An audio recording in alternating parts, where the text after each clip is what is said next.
July 4th. My own daughter looked me dead in the eye and said, "You forgot the salad again. Dad, maybe it's time we talked about power of attorney." By July 31st, my brokerage account was emptied.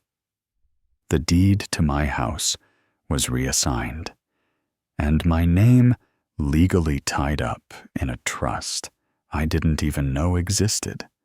I'm Edward Kimball. I'm 72. Retired federal judge. I spent 4 decades defending the law, and in less than a month, my own blood used it to try and erase me. If you've ever been blindsided by family greed, drop your city in the comments. I want to know who's watching and who's watching their back. Subscribe, because what I uncovered next, a forged signature, a Ring camera notification, and a single manila envelope changed everything.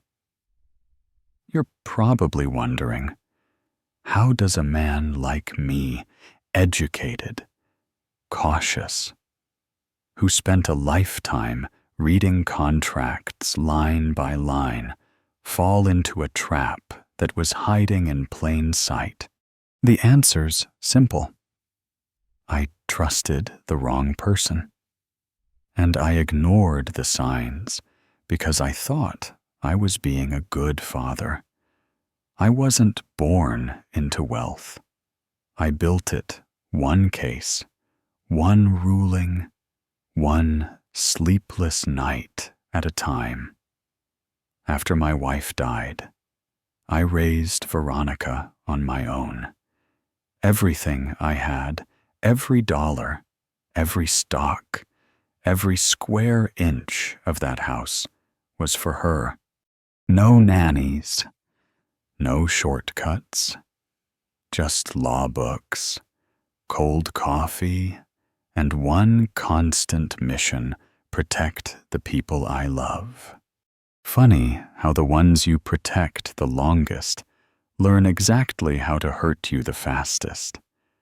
Veronica was always sharp, always charming.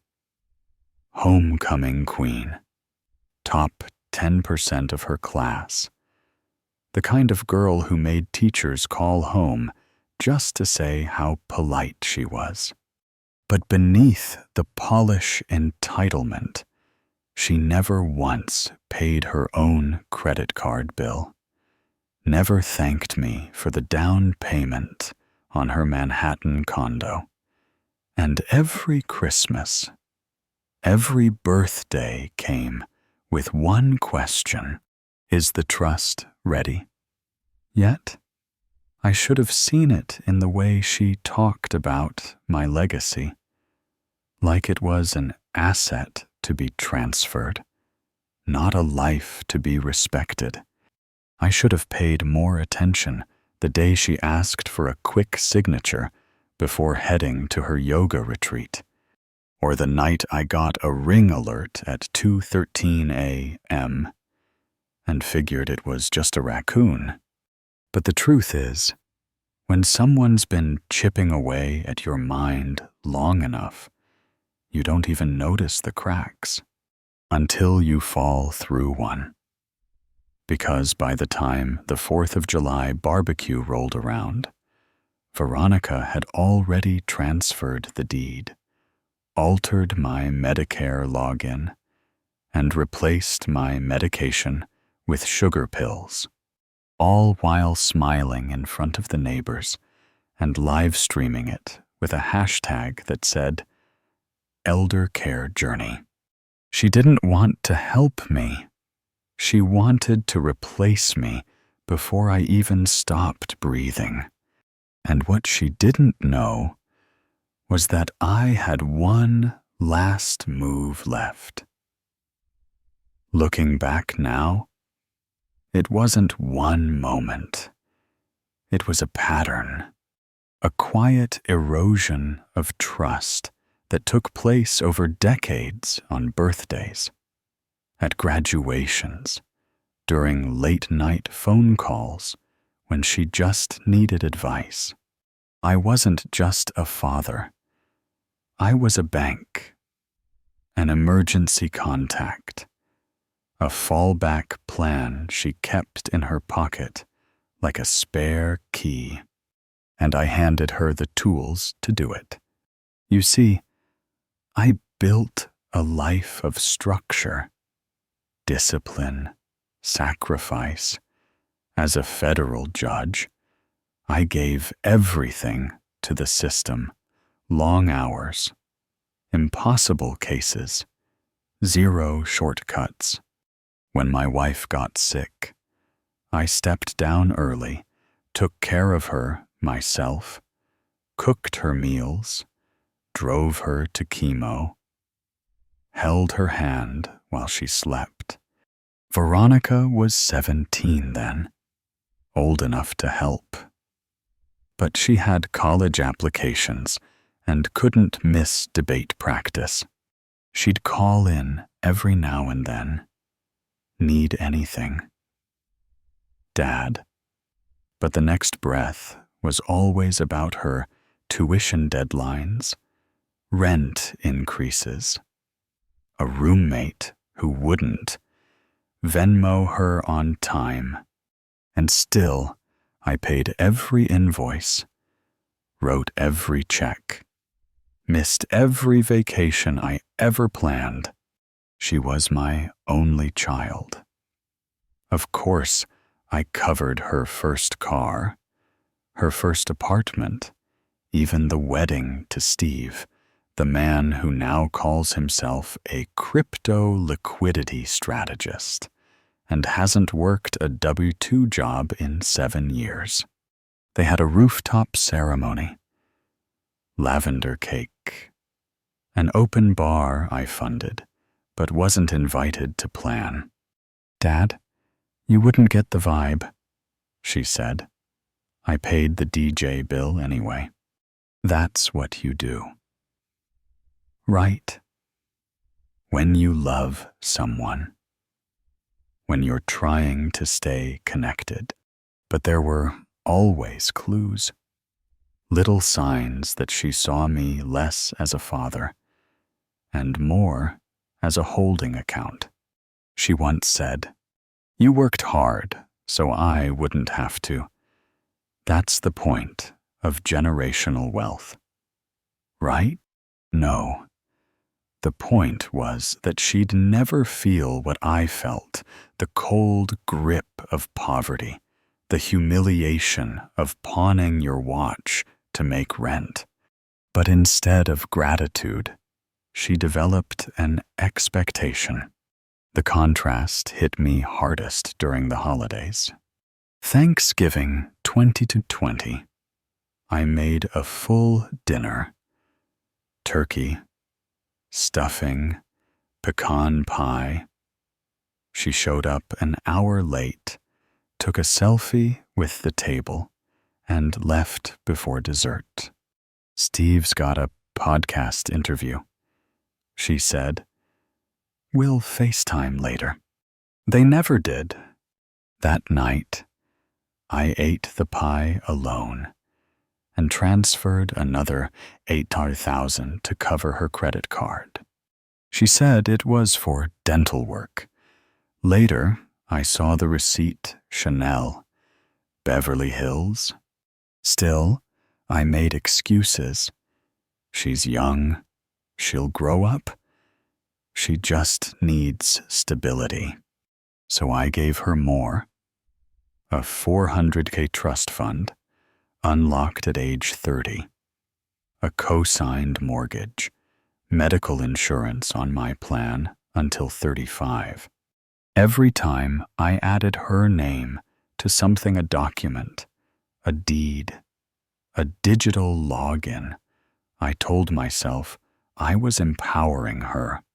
What I didn't see was that she'd already started building her own empire out of my identity. She'd always been the golden child, But at some point, she stopped asking and just started taking. And on the surface, everything still looked normal. Smiles for the neighbors, perfect captions on Instagram, Sunday lunch with Dad, blessed. But behind the scenes, the paperwork had already shifted. My signature was being copied. My will was being rewritten, and my bank alerts silenced. She wasn't waiting for me to die. She was preparing for it legally. And I, the man who once put murderers behind bars, didn't even notice the slow theft happening under my own roof. Until my blood pressure meds stopped working. Until I blacked out on July 4th. Until the ring cam caught her saying, "If we just get him diagnosed officially, it's over. The estate's ours." But I'm getting ahead of myself. Next, I'll show you the exact moment I realized what she'd done and how one digital slip cracked their whole plan wide open. It started with a text from Chase. Suspicious login detected Fremont. CA 211A M. At first, I brushed it off. Maybe I'd used my iPad there recently, but I hadn't been north of Illeso in 6 months. Still, I didn't panic. The older you get, the more noise your tech makes. Half the time, you're just resetting passwords you never forgot. But something didn't sit right. I logged in the next morning slowly, carefully. My retirement account looked smaller, not empty, but not right either. $600 gone, labeled management transfer. I called Fidelity. They said I'd initiated the withdrawal, only I hadn't. Maybe your financial advisor handled it? The rep asked. That was the first real crack, because I haven't had a financial advisor since 2020. I'd been managing everything myself intentionally. And that name, Veronica Kimball, trust account, should not have been there. I didn't confront her. Not yet. You don't take a case to trial until your evidence is airtight. And this wasn't just about money. This was about intent. So I watched. Over the next 3 weeks, little things kept piling up. A $14,000 transfer labeled property maintenance when the house hadn't had a repair in over a year. 2 prescriptions went unfilled, blood pressure and cholesterol. The refill orders had been canceled by someone logged in through my Medicare account. Then, one night, I walked past the kitchen while Veronica was on FaceTime. She was speaking softly, Steve on the screen, and I heard him say, if he starts forgetting where he parked, we can file. File what? The POA paperwork. It'll all fall into place. Just keep smiling and posting. My spine went cold. I checked my medical portal. 3 appointments listed under my name with a psychiatrist I'd never met. Diagnosis: cognitive decline, early stage Alzheimer's. filed under preliminary review. The date on the form, 2 months before the July 4th BBQ, and the signature A shaky scrawl. Not mine. I needed proof. More than hearsay. So I went to the cabinet in the garage where I keep my real files. Tax returns, notarized documents, the original trust. That's when I noticed the manila envelope was gone. The one labeled Contingency Override. Do not touch. Inside had been a clause that reversed any POA if signs of duress or forgery were detected. I'd drafted it with my own legal assistant back in 2015. It wasn't just missing. It had been replaced. Same label, same envelope, but empty. I searched the security footage from the garage ring cam, and there it was, June 29th, 2:13 a.m. Veronica hood up, barefoot, gloved, walking in with Steve right behind her. He turned the camera just slightly, but not enough. Not before I saw her take the keys, open the cabinet, and slide the envelope into her bag. That was it. The smoking gun. They weren't just preparing for me to die. They were manufacturing the paperwork to make it happen legally. And it ran deep.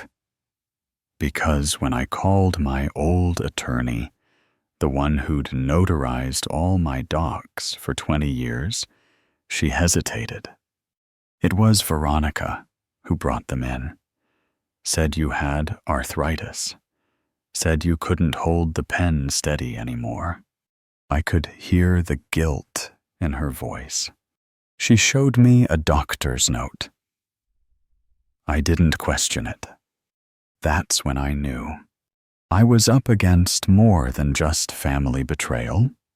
This was a conspiracy. Calculated, layered, months in the making. And they thought I was too old, too tired, too slow to catch them. They were wrong. I used to believe you could spot betrayal coming, that you'd sense a chill in the air, catch a look, see the knife before it hit your back. But real betrayal is patient. It unfolds in layers, like the slow peeling of an onion. Every layer a little sharper, a little closer to the core. It was the night after I watched that ring footage, Veronica and Steve sneaking in, thinking they owned the dark. I lay awake until dawn, going back over every odd detail, every slip I'd ignored, and suddenly it all snapped into focus. The surface. What happened the day of the 4th of July BBQ simple? I collapsed in front of everyone, neighbors, family, friends right after dessert. One moment, I was laughing with Emily, my granddaughter. The next, I was gasping for breath, clutching the edge of the table. Everyone saw it, but not everyone saw the whole picture. Veronica leapt into action, not with worry, but with her phone. She started live streaming, her voice trembling for the camera. I'm so scared for my dad. You guys, he's just not himself lately. Her followers ate it up. Sympathy, sad emojis, 100 comments telling her how brave she was. But in the background, Steve quietly gathered up my wallet, my phone, even my keys, just helping out. He claimed the conspiracy. That's when the pieces came together. 2 weeks earlier, Veronica had taken me to lunch. She insisted on driving. Halfway through, she asked about my health, about updating my medical records, said she wanted to help with insurance stuff.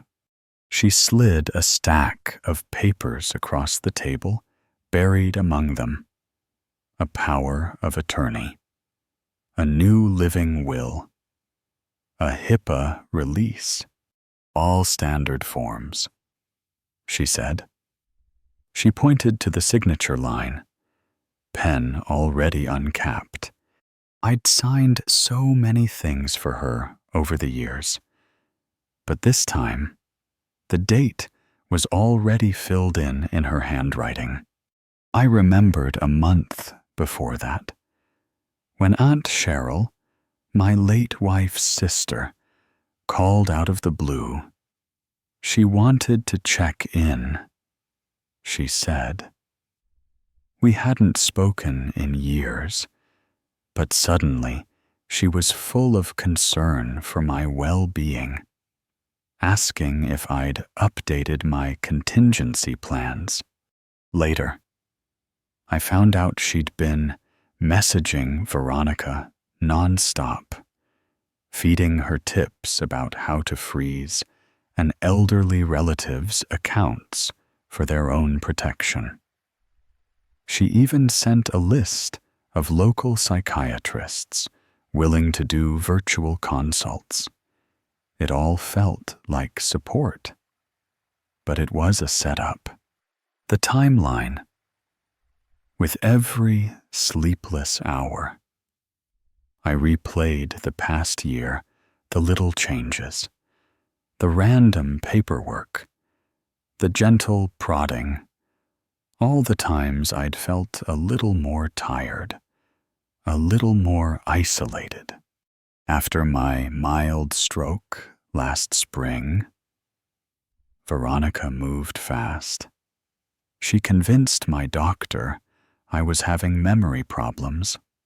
She got access to my pharmacy, switched my meds for placebos. She made sure every call to my attorney went through her first. And those psychiatrist appointments, I'd never even logged in.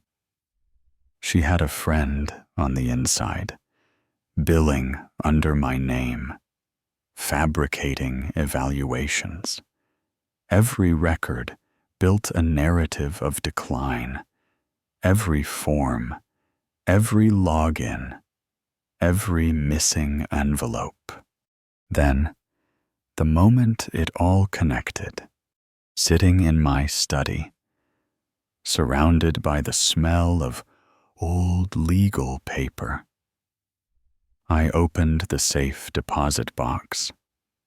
Inside, an old photograph of Veronica at her graduation, and tucked behind it a backup copy of the real contingency override clause. I'd forgotten I'd left it there. I read every line, fingers trembling. This was my fail-safe, the trigger that would unravel any scheme if fraud was detected. That was my light bulb moment. In 30 seconds, I saw it all. Steve whispering in FaceTime, Aunt Cheryl's concerned calls, prescription bottles in the trash, Veronica's lawyer friend notarizing signatures I never made, ring footage of that midnight theft. The conspiracy wasn't just deep. It was airtight, a timeline, a cast of willing accomplices, and a digital trail they thought I was too blind to see. They'd built a prison for me out of paperwork, out of good intentions, and out of my own trust. But they'd left fingerprints everywhere. Emails, ring footage, altered prescriptions, notary logs, and that single forgotten envelope. You never forget the moment you wake up the second you stop doubting yourself and start fighting back.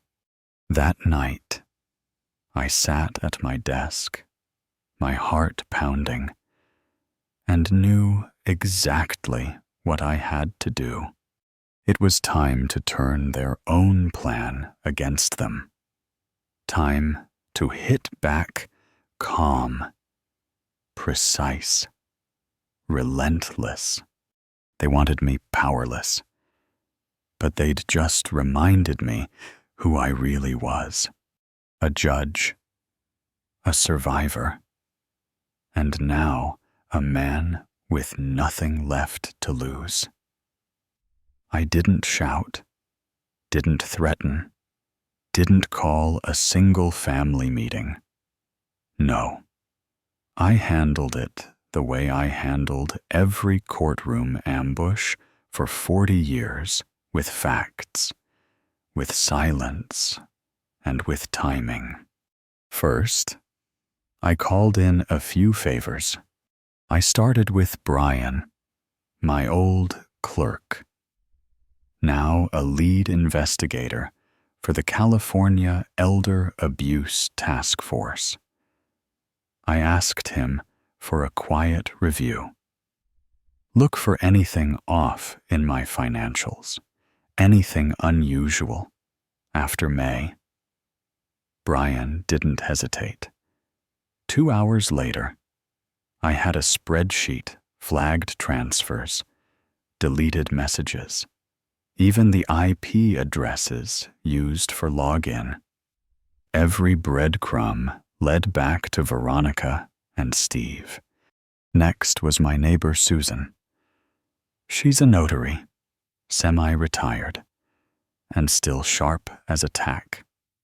She came by for coffee, and I slid a folder across the table. Did you witness this signature? She frowned, pulled out her journal, and shook her head. That's not your writing, Ed, and I never stamped this date. It was enough, with evidence piling up. I reached out to my attorney, one who hadn't been within 10 feet of Veronica. I sent her copies of every document, every ring clip, every forged signature. She said, "Don't wait. Petition for emergency relief. You've got enough." That night, I prepared 3 envelopes, one for the court, one for my bank's fraud department, one for the state medical board. Each one contained a timeline, supporting documents, and 2 minutes of ring cam footage. Veronica and Steve, hooded and hurried, removing that envelope from my files. No accusations, just facts, dates, notarized pages. I barely slept that week, but by sunrise Friday, my attorney had filed for an emergency injunction. Within 12 hours, the court issued a freeze order on all Kimball family assets. Every account, Fidelity, Chase, even Steve's crypto trust locked. That same afternoon, the marina manager called. "Mr. Kimball, your daughter tried to move the yacht this morning, wanted to transfer the title." I stopped her. She got angry, said you'd lost capacity. I just smiled. Thank you for calling me first. The power shifted, and they felt it. Veronica's first move was to text. Dad, what's going on? My cards aren't working. I need to pay rent. I replied with a single line. Speak to your attorney. That silence, after years of demands and manipulation, felt like fresh air. I had the forensic accountant compile a full financial autopsy. 14 separate transfers, all disguised as property expenses or medical fees. Over 243,000 gone in 14 months. A dozen wire transfers to Steve's shell companies, money laundered, right under my nose. The detective on Brian's team ran the logs, false medical appointments, altered pharmacy records, even a digital attempt to reset my Social Security direct deposit. Everything they did, every digital fingerprint now boxed and ready for court. My attorney's next move was surgical. She filed an ex parte petition in elder court, no advance notice. She presented the ring footage, the notary's sworn statement, the medical board complaints, and the full bank trail.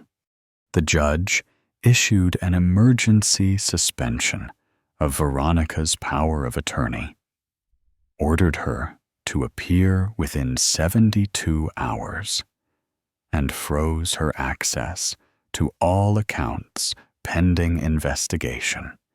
Steve, he got served at home, on camera, with a court summons and a state audit notice.